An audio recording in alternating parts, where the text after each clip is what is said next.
This is Outnumbered on a very busy news day. I'm Harris Faulkner here with my co-hosts Emily Campagno and Kaylee McEnany. Also joining us today, Riley Gaines is here, Outkick contributor and host of Gaines for Girls on Outkick. And John Yoo, UC Berkeley law professor, former Deputy Assistant Attorney General and former law clerk for Justice Thomas. Welcome to our guests. Well, let's begin with Project Homecoming now. The Trump administration's charter flights to help willing immigrants, those who came here illegally, self-deport to their home countries. The Department of Homeland Security is sharing this video of that flight from Houston to Honduras and Colombia. 64 of those illegal immigrants boarded that charter jet free of charge. Officials handed out food and children's toys for each ride, and each person was given a $1,000 stipend for their cooperation. Now, remember, this was the incentive that was promised by President Trump shortly after he came into office. He's been talking about this for weeks, and now it's happening. Now, those illegal aliens will have a chance to legally return to the United States. He said, look, if you come back the legal way, you got to get in line. You won't be put first, but you can come back if you self-deport.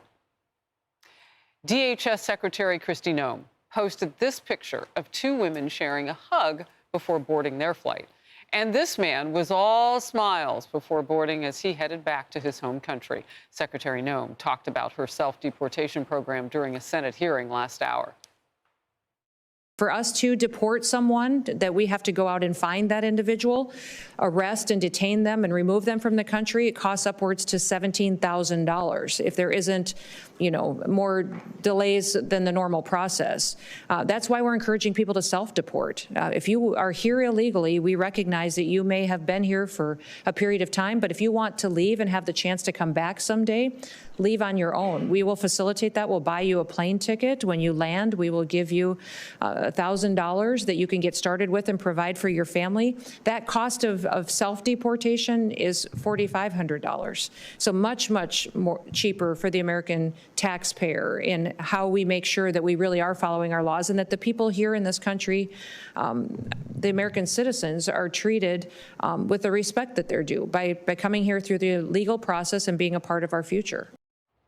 And I want to make it clear, our screen right now says migrants. They are illegal immigrants who were in this country, and they have begun to self-deport. John, what's your thought on this legally? Harris, I totally see the symbolism of this, but I don't think using carrots rather than sticks is a way to enforce our laws when they're broken. Now, just the back of the envelope calculations, it would take 155,000 flights to fly all of the tens of millions of people that President Biden let in illegally. But they're not all going to leave that way. No, I expect not. If it's Newark Airport, it could be 250,000 Oh, my goodness. these days. Touché. Yikes. We're talking $10 billion in payments. But the main point is our criminal laws and our laws create a deterrent. And I think that's where President Trump has been successful. We are deterring people from coming here. If you get in here illegally, we shouldn't be rewarding them. And think about if we applied this to my hometown in San Francisco. People are stealing things at rampant rates. Are we going to pay them to stop stealing? Are we going to pay people to stop committing murder? No, the point of the criminal law is to deter people from causing harm to society in the future. So I think paying people $1,000 for getting into the country illegally is going to have a perverse effect. What do you think about that, Kaylee? I've said before that I think there's an important symbol here, and it's broader than just, enforcing immigration law. It's President Trump's compassionate way of saying, you sign up, you do this the right way, and I will give you a second chance. And He has articulated that. We talked about it on the show on Fox Noticias, the portion where he was asked by a man, a Mexican-American who'd been here, an illegal immigrant, been here 20 years with a family. And Trump said, I don't want to do harm to this guy. Do things the right way and come back. So I think that symbol is a very important one. It's a compassionate way to do things.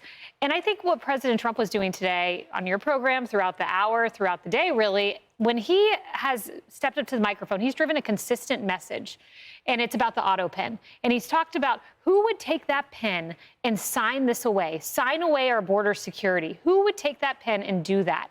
And I was looking, President Biden's first day in office, the stuff he was signing with the auto pen or whoever was signing, whatever, was ending discriminatory bans on entry to the United States as if that was a priority, diverting border wall funding. Someone took that pen and signed those proclamations and undid American safety. President Trump today, by signing the proclamation for this homecoming project, has taken the pen and signed up for American security, saving the American taxpayer $150 billion a year in money diverted to illegal immigrants. I like it, and I like the symbolism particularly. Yeah, and that pen was also pardoning his relatives. You know, yes. Biden had priorities, apparently. Yeah. Riley. Yeah, well, I think it's humane and transparent, which I believe the transparency key is important. It's what the American people voted for. It's strategic enforcement. You have to wonder how many people have entered into this country illegally under Joe Biden or even prior to that who want to go home but can't necessarily afford it. So I see it as a win-win. Of course, this is in the end of the game here. It's fewer tax dollars spent on deportation, and we're ridding the country of these migrants. It's not likely that the gang members are going to be leaving voluntarily, but it gives them the possibility of legal U.S. entry as well, which is important. And it debunks the narrative, too, that Trump is anti-immigration. This is not true. Right. Again, I'm married to an immigrant. My husband came over to the U.S. from England a few years ago for college. But under Biden, he wasn't able to get his green card because he wasn't willing to get the COVID shot. But day 2 of Donald Trump in office, he vacated this nationwide mandate that would require legal immigrants to get the COVID shot to receive their green card. So it debunks the whole Trump is anti-immigration narrative as well. You know, Emily, there's been lawfare, all these injunctions against this president. And I would have to think that at least in this way, he can take the reins and say, look, I'm going to CBP home. We're going to turn around Biden's CBP 1 and have you leave the country, self-deport. It is a way to kind of flout, look, you can come after me, but I'm still going to get the job done. Absolutely. Using his authority that he knows he has, in stark contrast to the prior president that didn't even know what his authority was. And Professor, respectfully, I think what interests me here is I think we're actually rewarding not illegal immigration, but we are rewarding the self-deportation.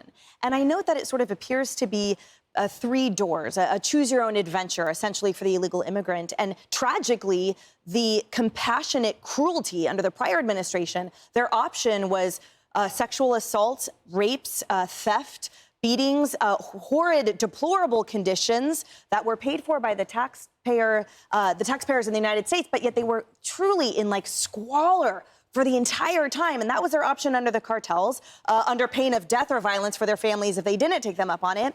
But if they stay here, what I love is that the president has painted what that portrait looks like. You persuaded me. I'm wrong. I've never said that before on television.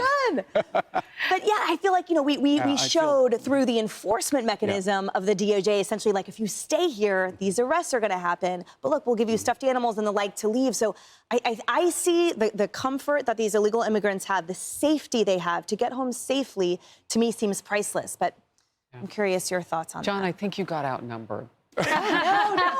They should name a show after that. I know, right? It's such a great idea. We're not outnumbered on the Newark point, though. Yeah, no. Hey, everyone, I'm Emily Campagno. Catch me and my co-hosts Harris Faulkner and Kaylee McEnany on Outnumbered every weekday at 12 p.m. Eastern, or set your DVR. Also, don't forget to subscribe to the Fox News YouTube page for daily highlights.